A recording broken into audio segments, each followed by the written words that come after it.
Tulo ka mga lalaking nag-viral human nga makuhaan og video samtang gipasakitan, giguyod o gipatay ang usa ka iro sa Iligan City, Lanao del Norte. Ang arestado na sa kapulisan. Ani ang report.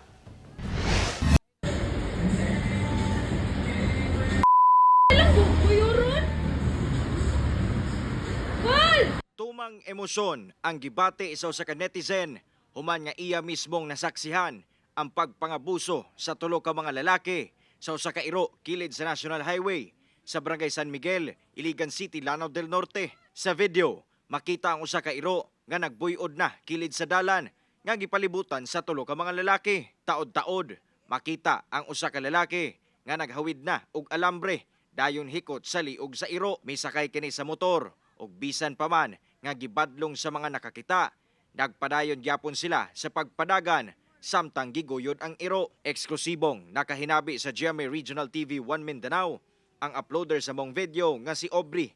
Dili niya tinuod nga ngalan. Halos dili kuno siya makatuo sa iyang nasaksihan. Nahadlok sab kuno sila nga moduol sa mga suspitsado tungod sa risgo sa ilang kinabuhi. Sa na-timing nila, ang isa ni kuha og kanang piece nga dako nga stick, murag ani kabaga, then ingani kataas. Gibunalan niya sa ulo, sir, tapos nahigda na ang iro.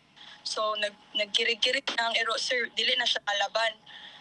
Dayon na-shock mi, sir, nga nakita pa mi nga gitabangan pa nila og bunal ang iro nga naghigda na. Nag-viral among video kung asa gibatiko sa netizens ang tulo ka mga lalaki sa ilang gibuhat. Gilayon na subay sa Iligan City Police Station ang panghitabo ug gipangita ang mga suspitsado ug gilayong nadakpan. Unang nadakpan ang duha ka mga sospek samtang mitahan sa police station ang laing usa pa nila kakauban.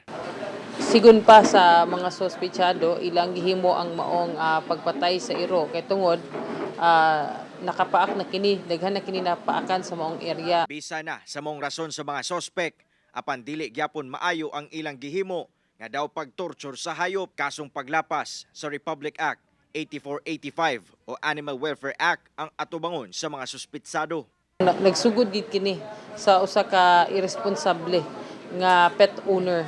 So ang ato aging mensahe no sa tanan nga adunay mga pets or na adunay mga iro, iring baka ulain pagklase nga mga animals, dapat responsable kita. O ilabi na kining iro nga bisig asa lang naa sa atong mga kadalanan kay dili lang insidente sa pagpamaak ang kahitabo. Kauban si Makoy Sempron sa kamera. Ako si Cyril Chavez para sa One Mindanao.